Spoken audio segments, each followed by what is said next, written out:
RC Aventure, toujours à la pointe de la technologie. Et oui, on ne parlera pas de l'univers, on ne parlera pas de l'hypo, on ne parlera pas de Elon Musk. Aujourd'hui, on a plus sérieux à faire, beaucoup plus sérieux.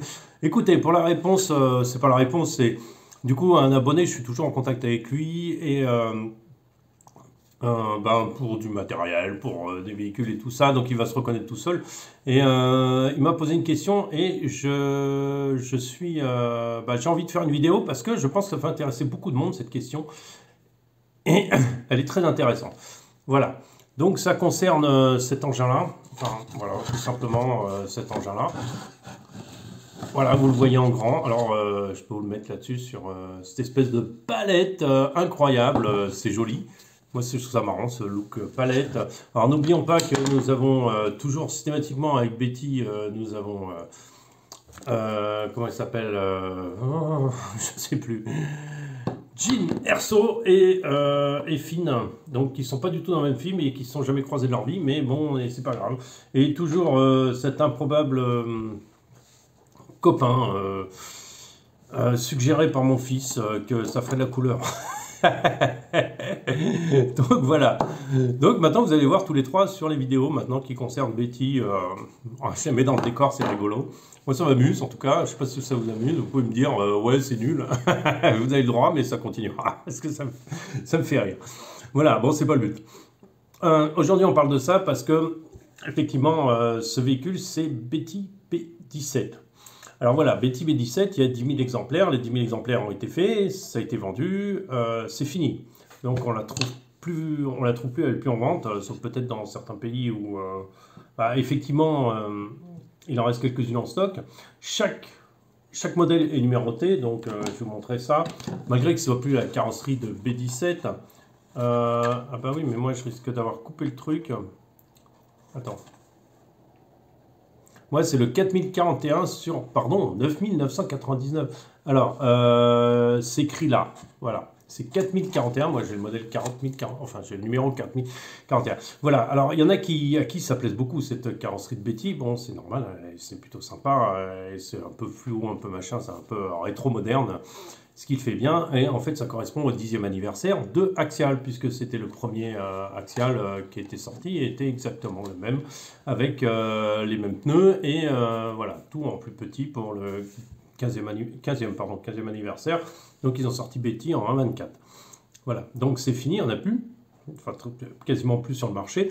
Maintenant, il y en a qui ont spéculé à le garder pour le vendre plus tard, beaucoup plus cher pour les collectionneurs. Alors, tu peux le faire, ça, pourquoi pas.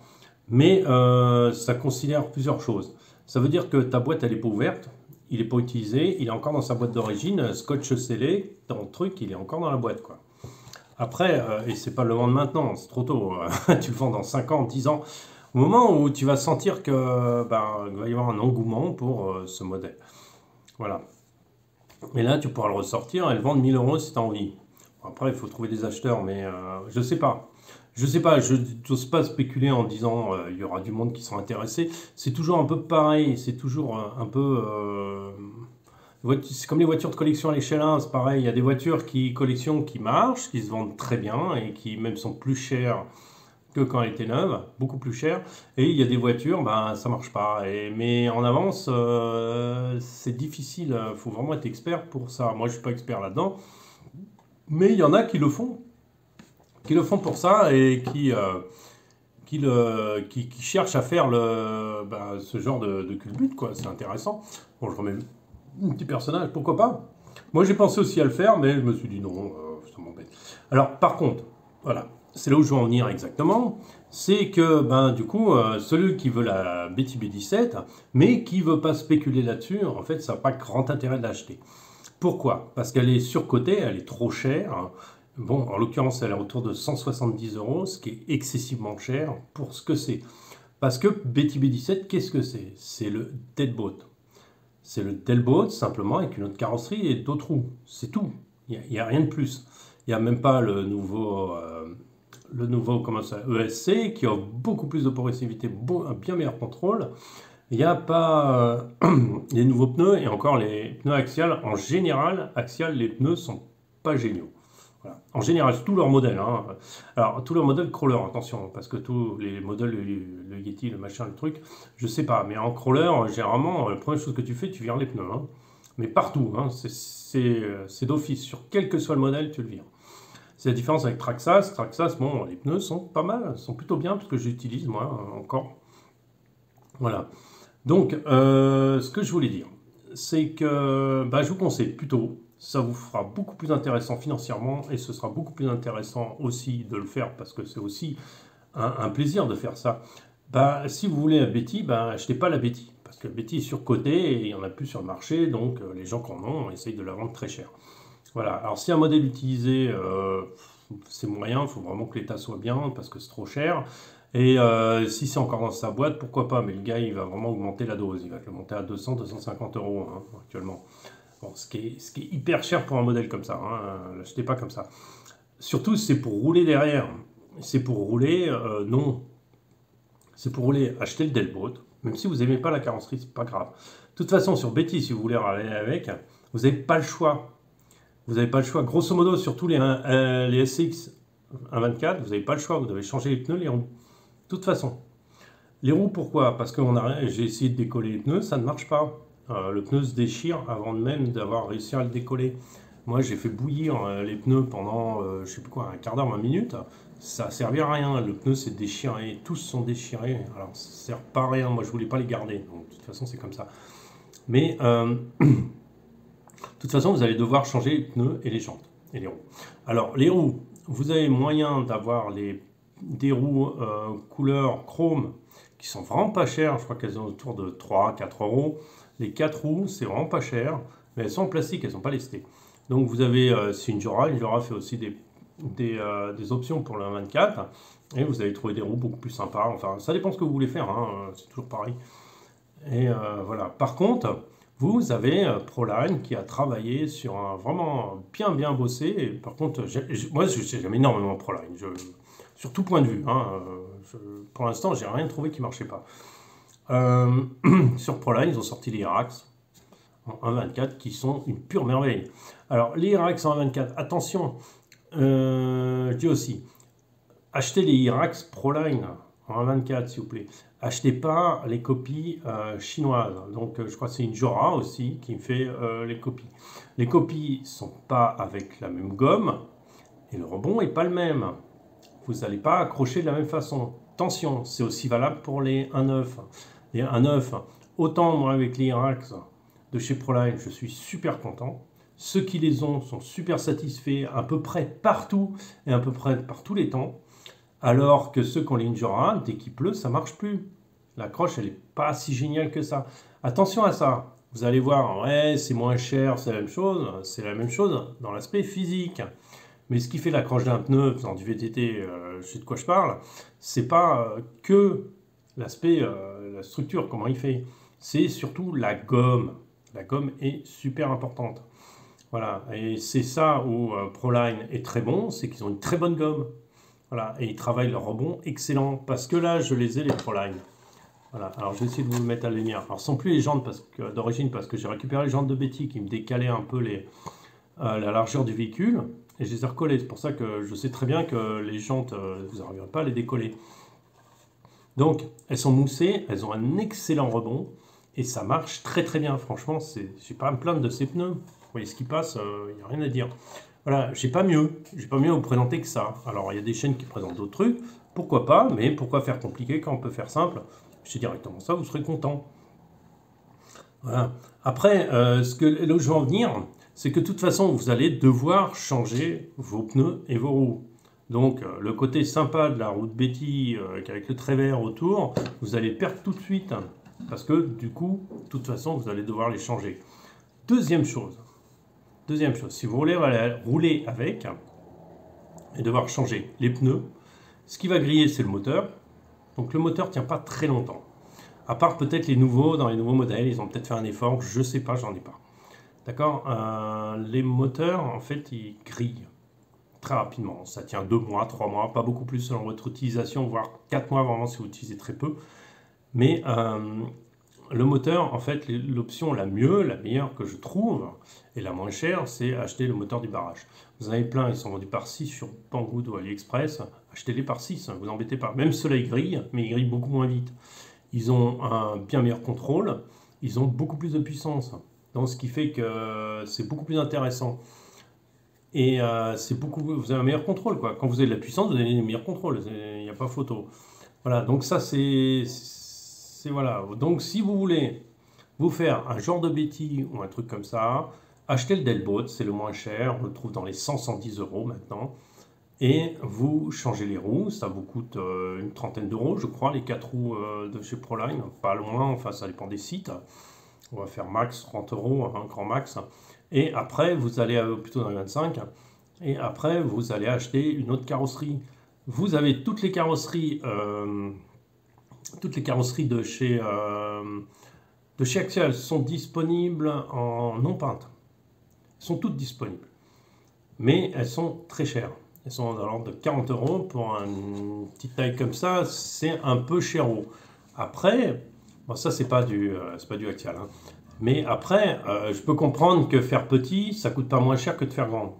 C'est juste le matériel qui est en moins, mais ça veut pas dire qu'il n'y a pas moins de travail pour le moule et tout ça. C'est pour ça que ça reste cher. Après, si vous voulez autre chose, il y a Proline, pour pas revenir dessus et encore revenir dessus, rester dessus. Proline vous propose tout simplement 3 modèles, je crois. Le Power Wagon qui est plutôt sympa. Il est bien le Power Wagon. Et par rapport à Betty, c'est quasiment la même chose. Vous avez le Cadiz, donc c'est celui-là, Chevrolet, que je trouve sympa. J'aime bien sa benne avec les trucs renforcés. J'aime bien le look, comme ça. Et j'aime bien que la carrosserie soit bien englobante sur les pneus et tout ça. C'est moi que ça. Sinon, vous avez la carrosserie Performance, je ne sais plus comment elle s'appelle, de chez Proline, qui existe aussi en 1.24, si vous voulez vraiment de la performance. Mais voilà, vous allez pouvoir vous en sortir pour beaucoup moins cher que d'acheter Betty et d'avoir un truc qui ne soit pas comme tout le monde. Et en plus, quelque chose d'un peu personnalisé, parce que du coup, ça, on ne le trouve pas si souvent que ça, en fait. On voit presque pas. Je ne vois pas, moi, j'ai jamais vu ça, enfin, voilà. Donc c'est juste, ma vidéo va être un peu longue, mais c'est juste pour vous dire, achetez le Delboat, changez les roues et les pneus parce que vous êtes obligé de les changer si vous voulez la performance. Virez ça, mettez un peu de poids si vous avez envie dans les roues. C'est pas obligatoire, mais ça peut être un plus. D'accord, vous pouvez le faire, c'est pas un problème. De toute façon, vous le ferez aussi sur Betty. Vous serez obligé sur Betty aussi de changer les roues, ça marche pas, les roues d'origine ne marchent pas, elles ont un rebond catastrophique.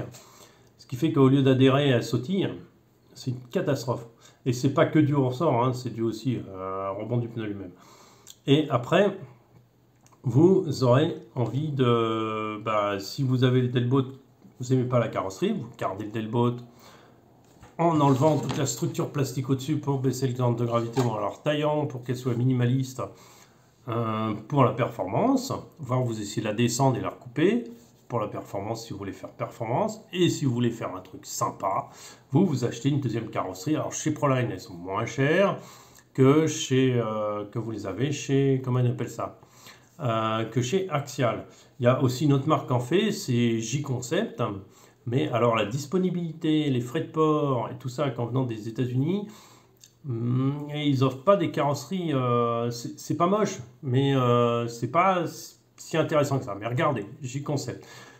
Je vous promets pas de mettre les 3 loin en dessous parce que j'oublie tout le temps. Bon, sur ce, j'espère avoir éclairé votre lanterne. Voilà, maintenant ce que je vous conseille, à part ça, c'est de passer au nouveau modèle. De prendre le Swag Gladiator qui a un gros avantage parce qu'il est très long. Et ça, c'est un énorme avantage. Il a le nouveau ESC. De toute façon, le Gladiator, vous n'en sortirez pas sans changer les pneus pareil. De toute façon, toute la gamme, ça va être pareil. Vous changerez les pneus, vous mettrez les racks de toute façon. Donc, si vous voulez la performance, il n'y a pas le choix. Après, vous allez être obligé aussi de mettre un peu de lest dans les roues. Voilà, pas obligatoire, c'est un petit plus, c'est tout. Les lestes de Chine sont 6 grammes, donc c'est pas très parlant, quoi. Ça ne vaut pas vous révolutionner le véhicule. Sinon, il y a aussi, maintenant, on a encore le Bronco. Le Bronco est une très belle machine, attention. Par contre, Le Bronco est là pour concurrencer Mini Z. On est d'accord. C'est-à-dire que Mini Z a de toute façon la carrosserie très lourde, a un centre de gravité très haut et est très cher. Voilà.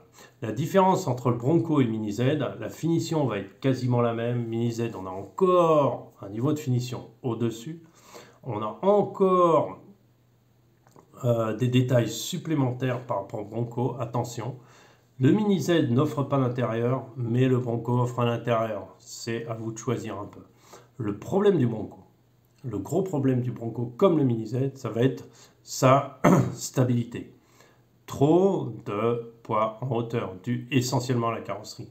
Ce que vous pouvez faire, c'est le Bronco, vous n'en sortirez pas sans, si vous voulez, un peu de performance, sans enlever la galerie, la roue arrière et laisser à mort le machin. Voilà. Ça, vous n'en sortirez pas sans ça. Donc ça veut dire quoi? Ça veut dire concrètement, c'est déjà, il est pas mal cher. Puis en plus, vous rajoutez 50-60 euros de lest, de machin, de trucs, plus un deuxième moteur de rechange, parce que vous savez que le moteur d'origine, il ne va pas tenir 6 mois. Ça va vous coûter une blinde. D'accord, réfléchissez-y. Après, si on passe chez Mini Z, ça vous coûte tout de suite une blinde. Hein. C'est clair, c'est 200 boules. Hein. D'accord, ça coûte tout de suite une blinde. Mini Z, au bout de 3 ans, vous n'avez rien changé. On est sur une qualité Kyosho et on est sur quelque chose d'énorme. On est sur quelque chose de différent. Il est livré en plus avec plusieurs rapports différentes transmissions selon ce que vous voulez faire. Si on veut plus faire de l'expédition, si on veut plus faire du franchissement, on a un moyen. Le seul défaut de Mini Z, ce sont les roues. Les pneus accrochent sur rien en fait, juste en l'intérieur sur des bouts de polystyrène, voire des trucs secs. Si vous voulez mettre d'autres roues, il va falloir trouver des adaptateurs. Les adaptateurs, je ne sais même pas s'ils existent vraiment, ou si vous devez les imprimer en 3D pour pouvoir passer des... Parce que le truc à 3 points, là, d'accord, c'est bien gentil Kyosho, mais bon, du coup... Voilà, et même vous n'avez aucune chance de les décoller parce que c'est pas le même diamètre que les autres, histoire que ce soit pas du tout pareil. Voilà. Mais Kyosho, ça bouge pas. Qualité constante. Voilà. Alors ceux qui ont des Kyosho, ils pourront me dire les problèmes qu'ils ont eu, mais moi j'en ai vu des Kyosho faire des expéditions, des Mini Z Kyosho en 1,24 faire des expéditions de 4 heures, d'accord? De 4 heures. Le gars il a roulé 4 heures avec ça. C'est possible, c'est pas un problème. Il a changé 2 fois les batteries ça consomme rien du tout. Ah oui, non, on est de l'ordre de 2h30, 3 heures, hein. C'est d'autonomie, hein, grosso modo, selon les batteries qu'on a, forcément. Et il a tenu tout le temps. Le problème en tout terrain, c'est ce fameux problème de pneus qui, franchement, accroche sur pas grand-chose. Voilà. Donc, à vous de choisir. J'espère vous avoir un peu orienté dans l'histoire. Voilà, courez pas après Betty, ça sert à rien. Vaut mieux acheter voilà, les nouveaux modèles qui sont un peu plus performants grâce surtout à l'ESC qui a énormément évolué chez Axial. ESC Kyosho, j'ai rien à dire. Kyosho, c'est une de mes marques préférées, hein, c'est pour vous dire. J'ai fait la compétition en Kyosho dans les années 90. J'ai jamais rien eu, j'ai jamais eu de problème d'usure, j'ai jamais eu de problème de casse, j'ai jamais rien dit. C'était voilà, c'était juste un truc de ouf quoi. Après, bon, ça évolue, maintenant le monde a changé, on n'est plus dans les années 90, maintenant les constructeurs font à tout prix que ça casse pour que tu rachètes et tout ça, machin. Donc je sais pas, Kyosho, j'en ai pas des récents, mais voilà. Ce que je vois autour de moi, c'est des mini-Z qui font 4 heures de randonnée avec nous et qui tiennent le coup et le mec il a depuis 2 ans et il a rien changé dessus. C'est waouh quand même. Allez sur ce, bonne soirée, la vidéo vous allez vous endormir avant la fin. À bientôt.